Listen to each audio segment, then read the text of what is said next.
Since we introduced nasal high flow, we've seen a difference in the proportion of babies on the different forms of non-invasive respiratory support.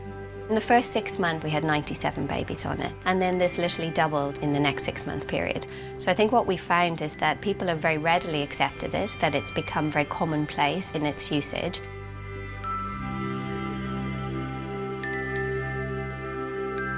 We didn't want to introduce it really until we had a much firmer evidence base to support it. There were compelling research trials that were carried out and were published in 2012 and 13. The first one was Claire Collins et al., where they looked at successful extubation. Essentially, they either extubated to CPAP or to high flow. And what they found was that the therapies were roughly equivalent, but even more importantly, they found that the nasal trauma rates were significantly lower within the high flow group. And then this was borne out again in Manley et al.'s study, which was published in the New England Journal of Medicine. Bradley Yoder's trial is the largest trial to date, and his was interesting because they also used it as a primary mode of support, not just a post-extubation support.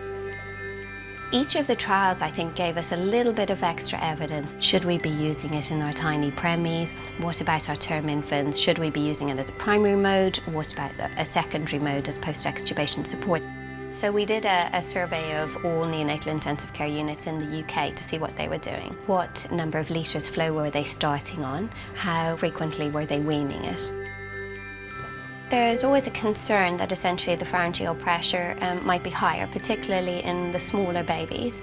And I think that there had been several studies done around that area, and they'd found that the pharyngeal pressure was correlated essentially with the number of litres flow and also inversely correlated with the infant size. So for us, we only used flow rates that had already been documented as used in research studies with no adverse effects. So that was important for us to do.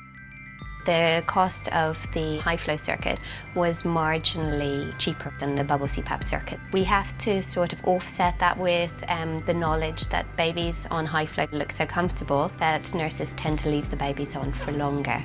So probably overall, I suspect the costs are roughly the same. We thought that there would be more challenges facing us actually than there were. The research came out at just the right time for us to draft our protocol. We had the survey results. We had a really important practice development team within the trust, who could actually roll out this educational program. And then we had the support of the company. In the next few years, I look forward to getting more evidence around how to wean, and perhaps even some better understanding of the mechanism of action, which can then help me clinically. It's really important to keep up with everything that there is about the therapy so that you can always stay current.